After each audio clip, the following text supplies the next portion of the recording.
C'est collectif pour moi. C'est une expérience collective, bien évidemment. On a été choisis, on a des sensibilités qui sont similaires, des pratiques qui sont peut-être différentes, mais c'est une expérience collective, oui. Vu que nous sommes dans le même espace d'exposition, comme un trio, évidemment que c'est collectif. L'évidence parle d'elle-même que c'est collectif.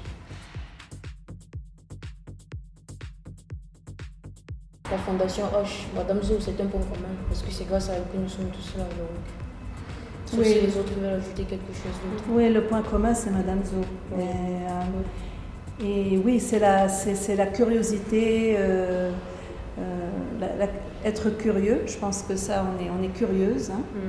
Et c'est l'amour de la matière et la transformation de cette matière qui nous intéresse aussi, avec différents savoir-faire, que ce soit le tissage ou la broderie ou la couture ou le crochet. Mais je pense que c'est ça qui est intéressant. On a aussi la collaboration avec les artisans, la collaboration avec les gens de l'extérieur, avec les gens avec qui nous avons été mis en contact par la Fondation Hoche. Massami, par exemple, elle a collaboré avec un fabricant d'instruments musicaux. Et Amina, elle collabore avec des brodeurs et des brodeuses. Et moi également avec des tisseurs, des tisserands, aussi des fabricants des appareils musicaux. Donc c'est aussi la collaboration avec l'extérieur. Le gros challenge pour moi, c'est de vivre dans une grande ville.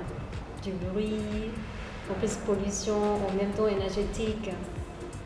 Ça c'est ça. Oui, ça me donne énergie, en même temps ça me fatigue aussi. Et ça c'est le gros challenge pour moi. Le gros défi, c'est d'avoir, d'avoir Tana sous la peau. Et quand on l'a sous la peau, après ça roule, on s'en rend même pas compte.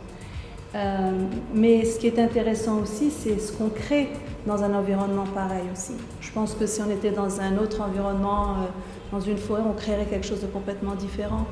Donc ça aussi, c'est intéressant. Et je sais que Massami et Grace parlent beaucoup d'énergie. Il y a une énergie qui se dégage dans cette ville. Et comme on est des ultra sensibles, on capte cette énergie. Et on la retraduit d'une manière ou d'une autre dans le travail. Bien sûr, Madame Zo est présente, elle est là, et heureusement, parce que on est là en train de parler, on est à la Fondation H, les œuvres sont en train d'être installées, et donc il y a une présence qui calme quelque part. Et donc ça c'est très important, c'est différentes vitesses. Où ça va très vite à l'extérieur, on va dire, en tout cas pour moi. Je pense que c'est pour Grace et Massami. Et à l'intérieur, tout d'un coup, c'est un havre de paix. Et puis il y a cette présence qui est très forte. Donc c'est un autre type d'énergie finalement. Et puis c'est il y a des moments de grâce, de partage avec certains artisans, notamment une brodeuse qui a fait un travail qui m'a énormément émue. Je pense qu'elle était émue également. Mais pour moi, bon souvenir, en fait, tout quotidien, tout. Avec moment avec vous, discussion, en même temps avec vous, à Fondation H. Il y a une équipe de toute Fondation ici au musée, des gardiens qui travaillent ici, constructeurs, tout. Et ça, c'est tout le moment très intense. Ça, c'est bon, mon souvenir. Ouais, les bons souvenirs ne peuvent pas être tous listés parce qu'il y en a tellement. Et lister certains, c'est léser les autres. C'est vrai. Néanmoins, il y a quelques bons souvenirs qui ont élevé le pic des émotions. Chez moi, c'est premièrement quand j'ai vu les travaux de Madame Zo la première fois à Galaxy, à la Fondation H. Quand j'ai vu Santé de fer, ça m'a beaucoup ému. C'était le début de la foulée d'émotions. J'ai éclaté en sanglots parce que j'avais l'impression de voir en face de moi elle, en réalité. Et les meilleurs souvenirs se sont aussi construits progressivement avec la rencontre des artistes et des artisans avec lesquels j'ai été en contact, comme Taïn par exemple, qui a généreusement accepté de m'accompagner dans la construction d'un châssis. Pourtant, il n'avait pas que ça à faire, il avait d'autres tâches.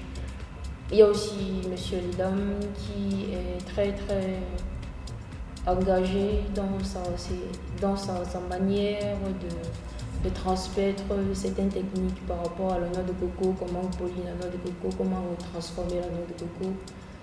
Et puis il y a aussi Madame Patricia et toute sa famille qui ont été tous derrière moi dans l'apprentissage du métier à tisser. Si elle était là aujourd'hui, je dirais que c'est un privilège pour moi, après avoir visité les ateliers Aïssa John au Sénégal. Et puis après revenir ici là à Madagascar et être dans son univers, puisque pendant une certaine période, c'était les 2 ateliers les plus en vue dans toute l'Afrique. Me baigner dans ces 2 univers, pour moi c'est un privilège, donc je la remercierai pour avoir brisé les codes, pour être sortie du box et d'avoir créé son box à elle. Je la remercierai pour d'abord nous avoir réunis, pour nous permettre de faire cette résidence, parce que comme Grace a dit, c'est un privilège et on en a, je pense, conscience tous les jours. On n'en sortira pas indemne de cette résidence. Elle est très forte, elle ne peut pas ne pas être forte et travailler au milieu parmi les pièces de Madame Zou, c'est une expérience très très forte. Et quand on voit tous les travaux réunis ensemble, je pense que ça nous stimule aussi. Hein, ça nous donne envie de créer, d'aller plus loin peut-être. Voilà. Je la remercierai. Et merci pour sa présence, elle est là. Moi aussi, merci à Madame Zou et aussi toute Fondation H. Vous. Grâce à cette exposition des Fondations H, on est ici. Et les bonnes rencontres en fait autour de Madame Zou, on a bien réuni ensemble. Il n'y a pas de différence artiste, équipe, là et là, rien. C'est juste on est ensemble.